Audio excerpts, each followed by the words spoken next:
네, 안녕하십니까. 방문해 주셔서 감사합니다. 저희는 이제 국제정치 이론 연구 네트워크 니트라고 항상 부르고 있는 저희 연구 모임이고요.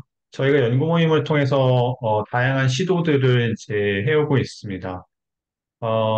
이번 시리즈에서는 그 저희 연구 네트워크의 이름에 걸맞게 국제정치 이론과의 대화라고 하는 그 타이틀로 저희가 국제정치를 공부하고 또 그 국제정치의 다양한 현상이나 사건을 이해하거나 설명할 때 사용하는 혹은 활용하는 여러 이론들이 있어요. 저희 연구 모임 이론 자체가 이름 자체가 이론 연구 네트워크라서 이론에 관심을 갖고 계신 그런 선생님들이 많이 참여하고 계시고 있고요. 그래서 이런 선생님들이 그동안 이제 잘 알려졌거나 혹은 알려지지 않았던 그런 이론들을 이번 기회를 통해서 소개하는 그런 시간을 마련해 봤습니다. 그래서 이 영상들을 통해서 이 영상을 시청하시는 많은 분들께서 분명히 이 지금 현재 발생하고 있는 다양한 또 복잡한 국제정치의 현상과 사건들을 이해하는 데 있어서 필요한 이론들이 뭔지를 알 수 있는 그런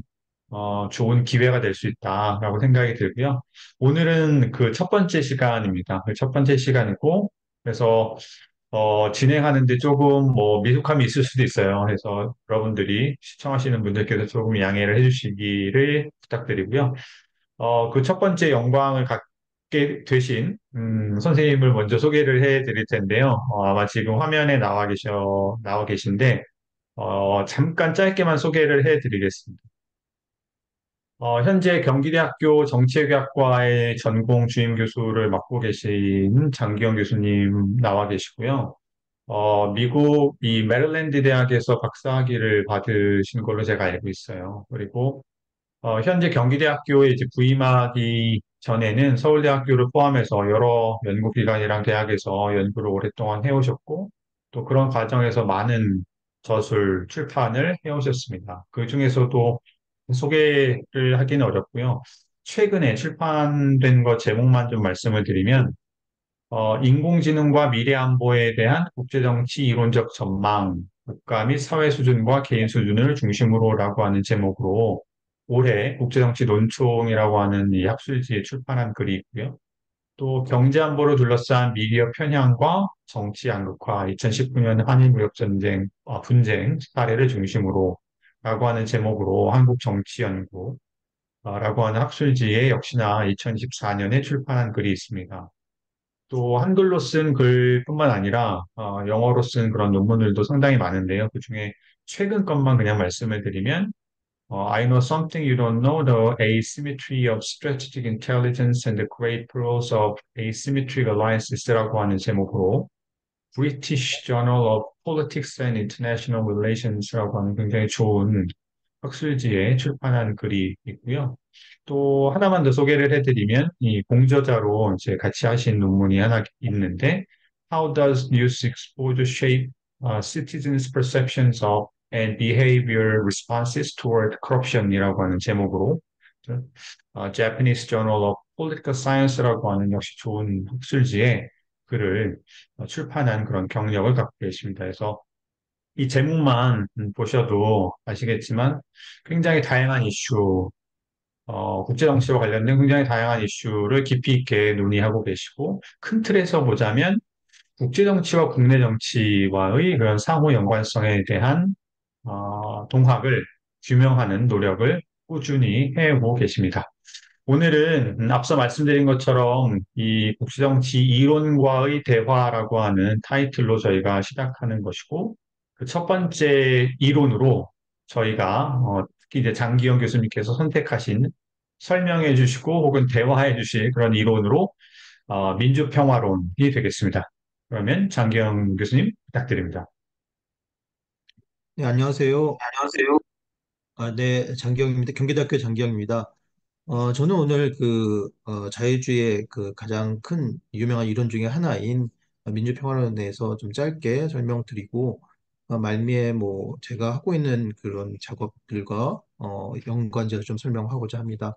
제가 좀 처음이라서 뭐 이 진행이 좀 아까 말씀드렸던 것처럼 진행이 좀 미숙할 수가 있는데 파워포인트를 제가 좀 화면 공유하고 시작하도록 하겠습니다. 네, 민주평화론은 여러분이 잘 알다시피 너무나 유명한 이론 중에 하나이고 다소 진부한 그런다고 생각하실 수가 있는데 이 민주평화론이라고 하는 그 리서치 프로그램 하에서 다양한 이론들이 현재 진행되고 있어서 뭐 그런 것들도 같이 짧게 언급하고자 하여 저는 민주평화론을 선택하였습니다. 네, 존 오닐과 브루스 러셋의 Triangulating Peace라고 하는 그런 책에서 보면 그 그림을 좀 따왔는데, 우리가 국제 정치학에서 가장 주류 이론 중에 하나인 현실주의, 그리고 이제 자유주의라고 우리가 보통 얘기하는데, 이 자유주의에서 이 평화를 뒷받침하는 큰 세 축이, 첫 번째가 이제 인터내셔널 오거나이제이션 멤버십, 두 번째가 이제 오른쪽 아래 보면은 이코노미 인터디펜던스, 세 번째가 조인트 디모크라시. 이 세 가지 축이 소위 말하는 이 자유주의자들의 그 평화를 뒷받침하는 세 가지 큰 축이라고 얘기할 수가 있겠습니다. 가장 위에 있는 것이 우리가 신자유주의적 제도주의라고 우리가 보통 불리는데 국제 레짐이라든지 국제 기구의 역할 같은 것들을 강조하고요. 오른쪽 밑에 있는 부분이 경제적 상호 의존론 또는 상업적 평화에 해당되고, 오늘 제가 말씀드릴 내용이 이 조인트 디모크라시, 이 민주 평화론에 해당된다고 볼 수가 있겠습니다. 자, 민주평화론 여러분 너무나 많이 아는 이론이기 때문에 자세히 얘기는 하지 않겠지만, 이 이론적 기원을 임마누엘 칸트 영구 평화론에서 찾고 있고요. 가장 쉽게 이제 표현하자면은 민주주의 국가들은 서로 이제 싸우지 않는다라고 그렇게 얘기를 합니다. 이 칸트의 영구 평화라는 내용에 보면은 모든 국가의 시민 헌법은 공화주의적이어야 한다라는 그런 부분 내용으로부터 계속해서 학자들이 이제 계승하고 발전시켜서 나온 그런 이론이라고 볼 수가 있겠습니다. 자, 이런 이론들은 실제로 특히 이제 미국 같은 그런 그 정치 지도자들의 언설에서 많이 드러났는데, 자, 예를 들어서 이제 94년, 당시에 이제 대통령이 빌 클린턴의 연주 교서회 같은 데 보면은, 민주주의 국가들은 서로 공격하지 않는다라는 그런 내용이 있고요. 그다음에 역시 조지 부시 대통령, 그러니까 민주당 공화당 대통령 할 것 없이 민주주의 국가들은 서로 전쟁을 하지 않는다라는 그런 인식을 공유하고 있는 것 같습니다. 물론 이제 이런 것들을 혹자는 정치적 수사라고 얘기할 수도 있겠지만, 적어도 많은 정치가라든지 또 이론가들이 실제 이제 그 국제사회에서 국제 정치에서 민주주의 국가가 많이 등장하게 되면 평화가 도래된다라는 것들을 그런 주장을 믿고 있는 것 같습니다. 그래서 어, 오늘 그 제가 얘기하고자 하는 그런 부분은 과연 민주주의 국가들이 실제로 더 평화로운가? 제가 얘기하는 부분이라기보다는 실제 많은 국제 정치학자들 어떤 식으로 얘기하고 있는가에 대해서 간략하게 얘기를 하려고 합니다. 자, 이 민주평화론에 대해서 세 가지 접근 방식이라고 한다면, 첫 번째는 모네딕 어프로치, 두 번째는 다이애릭 어프로치, 세 번째 시스테믹 어프로치라고 이제 얘기를 할 수가 있겠는데, 모네딕 어프로치라고 하면은 우리가 우리말로는 단원적 접근법이라고 해야 되나요? 이 민주주의 국가, 그러니까 민주주의 국가면은 어떤 국가든 간에 이 국가들에 대해서 좀 평화로운 어떤 행태를 보인다라는 것입니다. 그래서 만약에 우리가 두 국가 사이를 얘기한다면 한 국가만 민주주의 국가라고 하더라도 우리는 거기서 이제 상대적으로 평화로운 어떤 국제 관계를 기대할 수 있습니다. 이 모네딕 어프로치에 따르면요. 반면에 이제 다이어릭 어프로치는 이 두 민주주의국가 사이에서 우리가 더 많은 이렇게 평화를 기대할 수 있고, 실제로 뒤에 이제 말씀드리겠지만 이 다이어릭 어프로치가 가장 이제 그 경험적으로나 이론적으로 지지를 받는 그런 접근법이라고 말씀드릴 수 있을 것 같습니다. 이 시스테믹 어프로치, 체계적인 접근법은 이제 그 앞에서 말씀드렸던 그런 어프로치들이 주로 두 국가 사이에서 이제 얘기를 한다면, 이 접근법은 주로 이제 그 어떤 그 전 세계적으로 이 민주주의 국가의 어떤 수가 이제 많아진다면은 우리가 어떤 그 평화적인 국제 관계를 도래 기대할 수 있다라고 그렇게 체계적인 어떤 접근법을 취하고 있고요. 많은 경험적 연구 결과에 따르면은 실제로 앞서 말씀드렸던 것처럼 두 국가가 민주주의 국가일 때 이 전쟁이 상대적으로 덜 일어난다. 안 일어난다는 것이 아니라 좀 덜 일어난다. 이렇게 얘기를 하고 실제 이 경험적인 민주평화론의 그 경험적인 근거로 활용되고 있습니다. 자, 그렇다면 우리가 항상 중요한 것이 아무리 많은 그런 경험적인 근거, 통계적인 근거라든지 사례 연구가 민주평화론을 뒷받침한다고 하더라도 실제로 왜 민주평화가 작동하는지에 대해서 기존 학자들 어떻게 설명하는지에서 이런 소위 말하는 코절 메커니즘이 중요하다고 말씀드릴 수 있는데 민주평화론에 대해서는 크게 두 가지 어떤 코절 메커니즘이 존재하고 첫 번째가 규범적 설명이라고 말씀드릴 수 있겠습니다. 이 규범적 설명은 민주주의 국가들은 서로 국가 지도자들 특히 사회적으로 이 문화적으로 어떤 규범 같은 것들을 공유하고 있기 때문에 위기 상황에서 서로 상대 국가 지도자에 대해서 좀 신뢰하는 경향이 있다고 하는 거죠.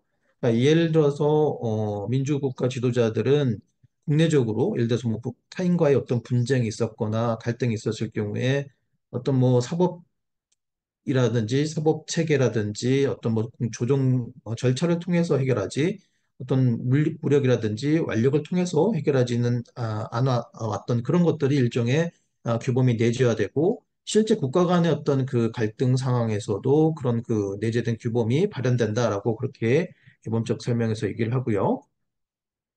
좀 더 중요한 것이 이제 제도적 설명인데 이 제도적 설명은 이 민주가 가지고 있는 어떤 제도, 정치 제도에 중점을 두고 있고 두 가지 이 제도적 설명에서도 두 가지의 설명이 존재하는데 첫 번째는 이제 constraint logic이라고 해서 민주국가 지도자들이 정치적으로 책임을 져야 되는 그런 부분을 강조하고 있습니다. 우리가 뭐 앞 그림을 보시면은 이게 선거에서 이 민주국가 지도자가 선출되기 때문에 이 국가 지도자는 이 사회적으로 국민들이 전쟁을 선호하지 않는다면은 그런 것들에 대해서 제약을 받는다. 바로 그런 것들 때문에 이제 이 전쟁이 일어나지 않는다라고 얘기를 하고 있고요. 바꿔서 말하면은 만약에 국민 대다수가 전쟁을 선호한다면은 전쟁을 어, 오히려 선택한다라고 얘기할 수가 있겠습니다. 예를 들어서 전쟁을 통해서 많은 것을 얻을 수 있다거나 피해가 거의 최소화된다고 생각될 경우에 국민 대다수가 이제 전쟁을 찬성할 수가 있겠고요. 그럴 경우에는 오히려 전쟁을 선호할 수 있는 그런 그 메커니즘, 그런 설명이라고 얘기할 수가 있겠습니다.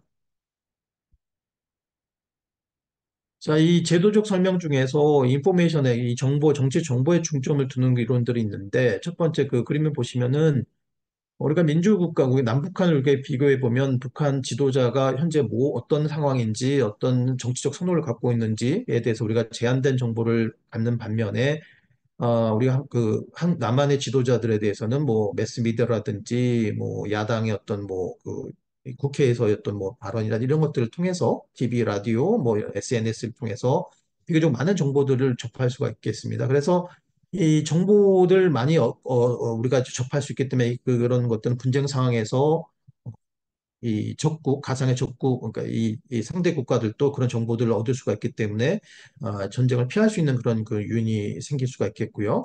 자, 두 번째 메커니즘이 조금 더 재미있는데, 이 국내 청중 비용이라고 해서 도메스틱 오디언스 코스트라고 해서 민주국가 지도자들이 예를 들어서 공개적으로 위협을 한 뒤에 백다운, 이렇게 물러나게 되면은 그런 것들이 결과적으로 이 국내 청중 비용을 일으켜서 왜냐하면 이제 많은 국민들이 자기의 지도자가 이제 공개적으로 위협하고 나서 물러나는 그런 모습들을 싫어한다라고 보통 이제 얘기를 합니다. 그래서 이 민주주의 국가 지도자들이 이 블러핑을 허세를 부리기 어렵다고 하는 것은 일종의 믿을 수 있는 어떤 신호로 이제 작용을 해서 특히 이제 민주주의 국가가 진짜로 만약에 공개적 위협을 하게 되면은 그 정보 자체가 상대방의 입장에서 크게 더 와닿는 거죠. 코스틀리 시그널링으로 작용하기 때문에 값비싼 신호로 이제 작용하기 때문에 상대 국가가 뭔가 이제 이 분쟁을 에스컬레이트 하지 않는 요인이 생긴다라고 얘기를 하고 있습니다. 자, 그래서 이제 민주평화론에 대해서 우리가 이제 어떤 비판이 있느냐를 보면은 뭐 여러 가지 뭐 제가 지금 뭐 짧은 시간에 다 민주평화론에 다 얘기는 할 수가 없겠지만 특히 이제 그 냉전 시기에 이 민주주의 국가에서 이루어지는 어떤 평화는 민주국가 지도자들 사이에서 적국, 그러니까 이 안보 이익이 공유되었기 때문에 그래서 이제 그 분쟁이 일어나는 것, 전쟁이 일어나지 않는 것이지, 민주평화론의 설명과는 다르다라고 그렇게 그 비판하는 그런 현실주의 계열의 학자들이 있겠고요.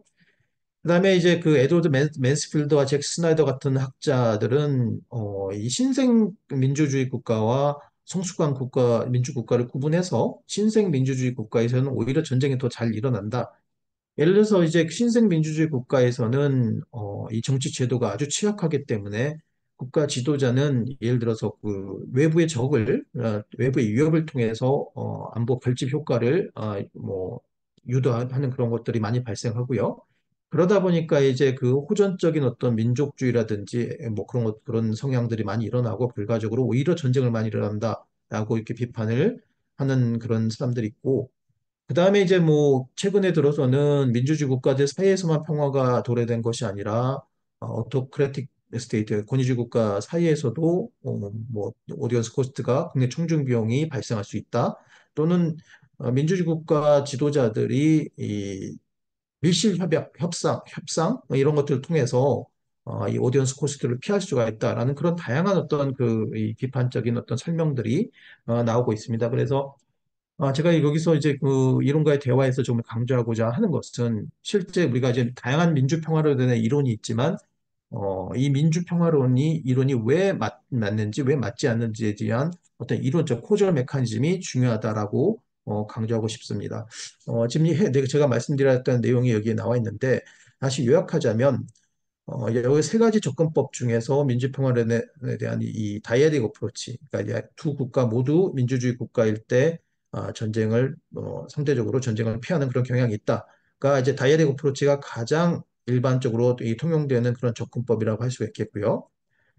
그다음에 이제 그 규범적인 설명보다는 아무래도 이제 제도적인 설명이 훨씬 더 많이 받아들이는 것 같습니다. 우리가 규범이라고 하는 것을 실질적으로 검증하기도 어려울 뿐만 아니라 국내적으로 이제 이 내재화됐던 규범이 실제 어떻게 국제적인 관계에서 발현되는지에 대해서 뭐 입증하기가 상대적으로 어렵다라고 해서 주로 이제 그 아까 앞서 말씀드렸던 것처럼 이 국내 국가 지도자들이 이 정치적으로 어떤 책임을 져야 된다거나 아니면 민주주의 국가 지도자, 민주국가로부터 훨씬 더 이 정치 정보, 양질의 정치 정보를 얻을 수가 있다. 이런 그 두 로직을 통해서 제도적 설명이 훨씬 더 통용된다라고 말씀드릴 수가 있겠고요. 실제 이제 통계적인 많은 그런 경험적인 그 발견을 통해서 민주주의 국가 지도자들, 민주평화론자들이 자신들의 이론이 더 맞다라고 이렇게 얘기를 하고 있는데 중요한 것은 좀 더 왜 이 민주 평화가 작동하는지에 대한 어떤 코저 메커니즘을 규명하는 것이 더 중요한 거지. 이 경험적인 발견을 가지고 그냥 얘기하는 것은 한계가 있다라고 얘기하고요. 실제 뭐 많은 학자들이 좀 더 로버스트한 어떤 코저 메커니즘을 발견하기 위해서 입증하기 위해서 많은 노력을 하는 것으로 알고 있습니다. 자, 뭐 끝으로 제가 이제 그 민주평화론을 하면서 제가 지금 하고 있는 어떤 작업과 조금 연결돼서 말씀을 드리면 앞서 이제 은용수 교수님께서 말씀하셨듯이 국제정치 논총에 이제 그 대략적으로 인공지능과 미래 안보에 대한 국제정치 이론적 전망을 한번 해보았습니다. 그래서 뭐 민주평화론을 전적으로 다룬 건 아니고요. 이 챕터 보시면은 3장 1절에서 AI 시대 민주평화를 다루었는데 우리가 그 컨스트레인트 로직이라고 제가 말씀드렸던 것처럼 전쟁 비용, 그러니까 민주주의 국가들은 이제 그 국민들이 이제 높은 전쟁 비용 때문에 이 전쟁을 반대한다. 그렇기 때문에 이제 이 정치적으로 책임을 져야 하는 국가 지도자는 전쟁을 삼가는 경향이 있다가 이제 전쟁 비용 메커니즘인데 실제 AI 그 시대에서도 이런 그 메커니즘이 통용될 수가 있을 것인가를 한번 생각해 보았습니다. 예를 들어서 AI 군사 기술이 도입이 되게 되면 많은 무인 드론이 등장하고 사이버전들이 이제 일어나게 될 건데 그렇다면 이제 인간 병사의 수요가 상대적으로 이제 감소된다라고 많은 그 예측이 있습니다. 그렇다면은 국민들 입장에서는 뭐 징집될 뭐 가능성이라든지 전쟁을 통해서 직접적으로 피해를 볼 가능성이 낮아지기 때문에 전쟁 비용이 감소된다라는 그런 논리도 가능하겠고요. 그렇다면은 이러한 그 감소된 전쟁 비용은 이 국민들이 이 전쟁에 대해서 반대하지 않는다는 그런 예측도 가능할 수 있을 것 같습니다. 그래서 결과적으로 이런 그 AI 군사 기술로 인해서 민주평화론이 오히려 작동하기 어려운 그런 상황이 벌어질 수 있다라고 예측을 해보았고요. 자, 여기 앞 첫 번째 메커니즘에서는 그 휴먼 솔저가 감소되는 그런 부분만 얘기했는데 만약에 AI 군사 기술로 인해서 광범위한 사회 경제적 피해가 여전히 발생한다라고 한다면은 여전히 민주평화론이 평화의 어떤 그 논리가 성행할 수도 있겠다라고 한번 예측을 해보았습니다. 자, 두 번째 정치 정보 메커니즘에서는 이 민주주의 국가들로부터 훨씬 더 믿을 수 있는 어떤 정치 정보를 얻을 수 있다라는 그런 논리로 민주평화론을 전망을 하는 그런 이론인데, 자, AI가 이제 광범위하게 이제 그 사용이 되면은 뭐 우리가 분쟁 당시에 사이버 심리전이라든지 뭐 하이브리드 전 같은 것들이 이제 전개가 되고 우리가 이제 뭐 뉴스 미디어라든지 뭐 이런 것들을 통해서 정치 지도자들의 어떤 정책 선호라든지 이런 것들을 상대 국가가 그걸 접근해야 되는데 우리가 뭐 최근에 뭐 딥페이크도 뭐 나오고 뭐 여러 가지 뭐 그런 AI를 통해서 이 정치 뭐 페이크 뉴스 같은 것들이 이제 성행하기 때문에 상대적으로 이제 크레더블 인포메이션이 감소된다라고 얘기할 수가 있겠고요. 그렇다면은 결과적으로 민주 평화가 작동하기 어려운 상황이 아니겠느냐라고 생각을 해보았습니다. 그리고 마지막으로 도메스틱 오디언스 코스트에 따르면은 국가 지도자가 공개적으로 위협을 하고 나서 백다운, 물러나게 되면은 그로 인해서 이제 일관되지 않은 어떤 그런 분쟁 그 행태로 인해서 퍼니시를 받는 것이 이제 가장 그 메커니즘인데 국가 지도자가 이제 그 자기가 그 공개적으로 위협하고 물러난 다음에 컴퓨터 알고리즘의 정보에 의해서 내가 한 거다. 컴퓨터 알고리즘에 의한 거라고 책임을 전가할 수 있는 그런 여지가 생긴다라고 생각을 하고 있습니다. 그래서 그렇다면 이게 국내 청중 비용이 줄어들 수 있다라는 얘기이고 다시 말하면은 민주 평화가 작동하기 어렵다라는 그런 예측을 할 수가 있을 것 같습니다. 자, AI 시대에 그 AI 군사 기술이 구체적으로 어떻게 전개될 것인가는 여전히 우리가 지금 과정 중이기 때문에 대략적으로 몇 가지 시나리오를 전개해봤고 후속 연구에서는 좀 더 어떤 메커니즘이 더 적실한지에 대해서 한번 뭐 저뿐만이 아니라 다른 국제적 학자들도 많이 관심을 가지고 있는 것 같습니다. 그래서 첫 번째는 AI 시대의 민주 평화에 대해서 한번 얘기를 해보았고요.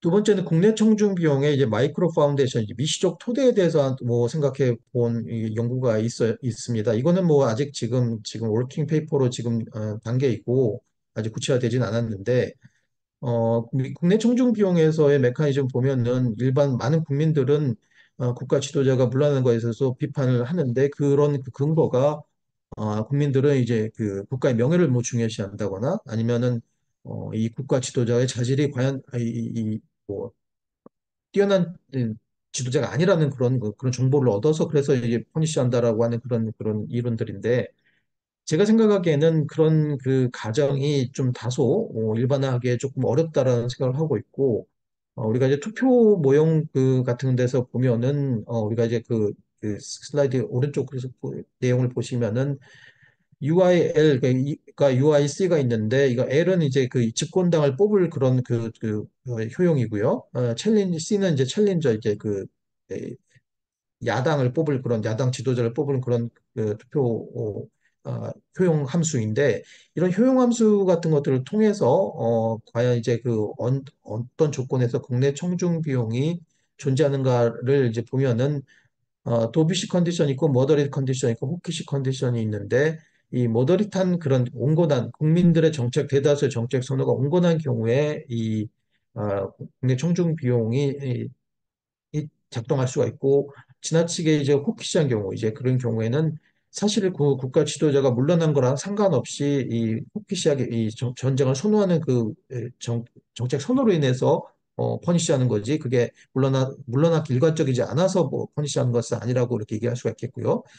도피시한 경우에서는 평화를 너무 그러니까 이 전쟁을 두려워하는 사람이 대부분이라면 국가 지도자가 백다운함에도 불구하고 워낙 그 전쟁 비용이라든 이런 것들이 크게 적용하기 때문에 오히려 현실을 하지 않는 그런 결과가 도래된다. 그 결과적으로 이 도메스틱 오디언스 코스트에 해당되는 그런 프레퍼런스, 이 정책 선호의 범위라고 하는 것은 국민들의 대다수가 적어도 머더릿해야 된다라고 하는 생각을 하고, 뭐 미국에서 한국에서 했던 그런 실험 같은 것들을 통해서 실제 이 국내 청중 비용의 마이크로 파운데이션을 미시적 토대를 좀 밝히는 규명하는 그런 연구들을 전개하고 있습니다. 향후에 기회가 된다면은 해당 연구에 대해서 좀 더 그 많은 분들과 공유하고 발전시키도록 하겠습니다.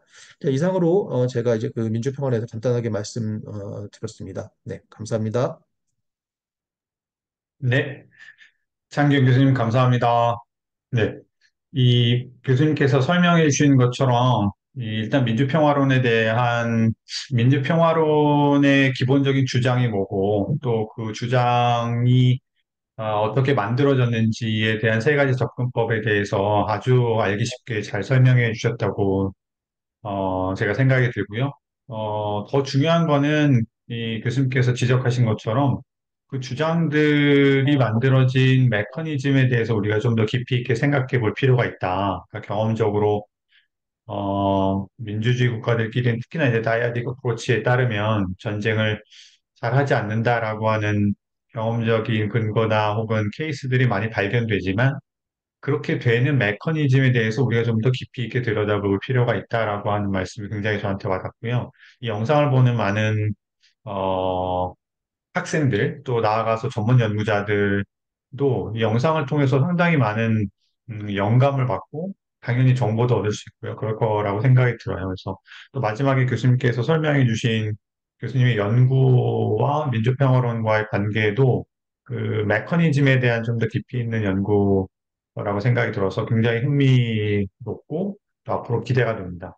오늘 이 시간을 통해서 사실 이제 민주평화론이 많이 알려져 있지만 그럼에도 이렇게 깊이 있게 이 짧은 시간에 굉장히 중요한 말씀을 해주셔서 너무나 감사드립니다. 오늘 수고 많으셨습니다. 감사합니다. 네, 감사합니다.